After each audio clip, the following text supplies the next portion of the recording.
Мен омның дәлелі. Ішім, тісім, жүрегім, көңілім, сезімім, ілім, білім, ішкі дүниелерге қатысты. Ом, қолым, басым, аяғым, құлағым, саусақтарым, ғылым, тұқым, ол сыртқы дүниеге қатысты. Мысалы өсімдік. Өс, және тік деген үш буыннан тұрады.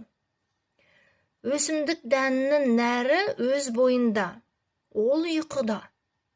Егер де оны суық жерден жылы жерге әкелсеңіз, немесе ол дән дымға түссе, ол оянады. Өсімдік өз қуатымен 11 күнге дейін